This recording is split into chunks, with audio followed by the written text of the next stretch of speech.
Under Secretary Rogers, thank you so much for talking to Newsnight. Now, you have real concerns about free speech in Europe. Your tweet that you did when you landed here has been viewed, I think, 7.3 million times.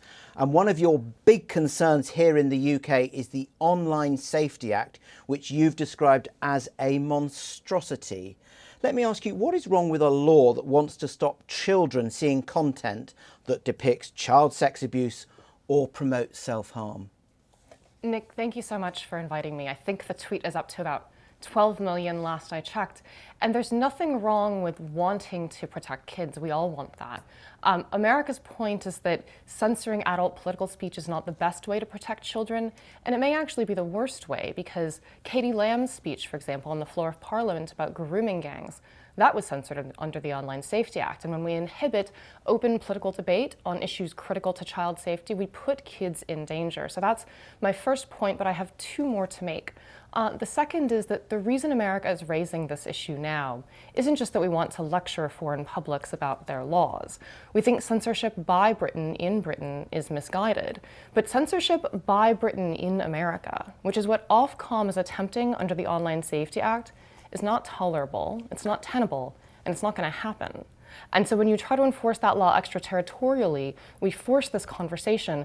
And the third thing I would say is that what the Online Safety Act does is it takes existing statutes in Britain, like the Public Order Act, that have already been implied in ways that are censorious that I think average Brits, when I talk to them, don't defend. They're really disturbed by.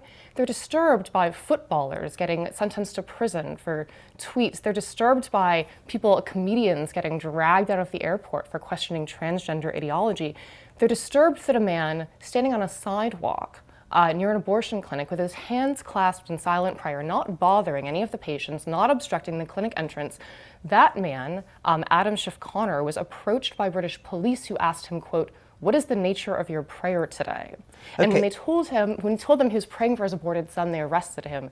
So the third thing I would say is that the OSA forces us to look deeper at some laws relating to speech, and I think have a conversation about where our shared Anglo-American notions of freedom and fairness have taken us and where we ought to return to. But on the Online Safety Act, you're talking about how you should be doing age verification at the phone level, not at the platform level. But isn't the whole point is that this is about children, and you need to change the algorithms so that this really harmful, abusive content is not being seen by children? That has to be done at the platform level, surely.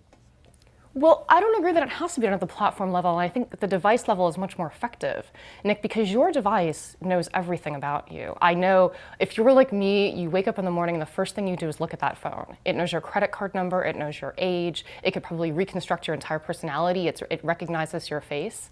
And when a parent sets up a device for a child, there's a setting you can toggle that says this is a child's phone. Your phone surely knows that you're over 18. And when that phone interacts with apps, it can verify with absolute certainty whether you're a child or an adult, or at least with a much higher level of certainty than a platform can. If you take a brand new device and you navigate to x.com has no idea who you are. And when you try to censor at the platform level, what you do is you create this false sense of almost security theater, the way that throwing away your toothpaste at the airport might make you feel safe, but it doesn't really make you safe. Not being able to click on Katie Lamb's tweet until you upload your ID, that might make you feel safe because it makes you feel constrained. Okay. But a kid can get on a brand new phone and do that. A kid can get on a VPN and do that. So I think phone level just makes more sense. But isn't there a political point here? You are interfering in the internal affairs of a sovereign state, the United Kingdom. You said in your speech to the Prosperity Institute that you're here, as you said, to help you guys win back on your little island on free speech. That was a speech to a conservative audience, and you're intervening. You're telling them you're going to help them win back this little island. Well, Nick, there's two things I'd say to that. So the little island text was a reference that another speaker had made that I was calling back to. So I don't want to belittle the island of Britain. You have fewer square miles or I'm not square saying you're miles than we do, belittling but it. What I'm important. saying is you're coming here and intervening and supporting one side over another, because you described Keir Starmer's government as a regime. That's interfering. Well, plenty of American press describe our government as a regime too, but on the interference point, I want to be very clear.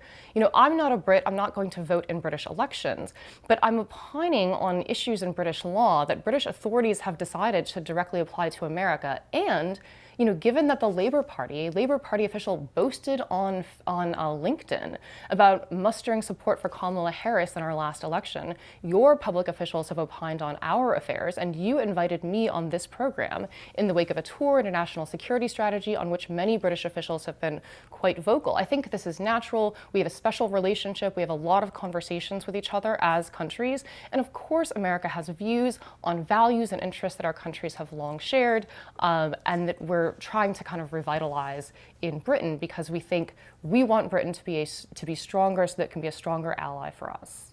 But your administration doesn't like other countries intervening in the United States. That famous meeting in the Oval Office between the President, the Vice President and Vladimir Zelensky, J.D. Vance turned on the President of Ukraine and said, you were intervening in our affairs in the election when you did a sort of what was seen as a democratic supporting visit. Well, I think the whole tangle of facts regarding Ukraine and regarding Burisma is quite different from what we're doing here.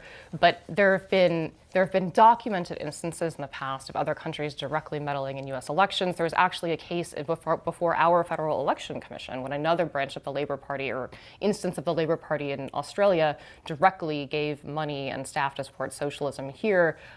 So I don't think any country can point fingers in this regard. I think what we're doing is we're saying, look, we think your Online Safety Act is misguided. We think there are better ways to protect kids. These are our companies that you're trying to regulate, and keep British hands off of American law and stop trying to nullify the American First Amendment. America Brexited Britain in 1776, almost 250 years ago, and we like our First Amendment and we aim to keep it. Now, you work for Donald Trump, who never seems to stop. He had a big speech on the economy last night. He's doing a domestic tour on the economy, all at the age of 79. And now we learned that he's met the lawyer, Alan Dershowitz, who has written a book on whether President Trump could run for a third time. The US Constitution appears to say no to that. Dershowitz says it's unclear. Would you back Donald Trump running for a third term? The Constitution is very clear that no person can be elected president more than twice. There are some arcane legal arguments unfolding as to whether someone could become president another way. Alan Dershowitz is a highly regarded law professor here, but he has some very controversial stances, and I am not backing any candidate in our 2028 election because that election is not happening yet. But I certainly don't expect President Trump to be a candidate again. So you are a lawyer, you know what you're talking about. You seem to be saying that this musing by the president doesn't have any basis in constitutional reality. So the first thing any lawyer learns is when you're opining on a technical legal issue, you need to be very careful with your words. And I think, the musing by Alan Dershowitz, I would have to go read it. I haven't, but I have read the US Constitution, as should we all, and the president cannot be elected more than twice. Undersecretary Rogers, thank you so much for talking to our Newsnight audience. Nick, thank you so much for having me.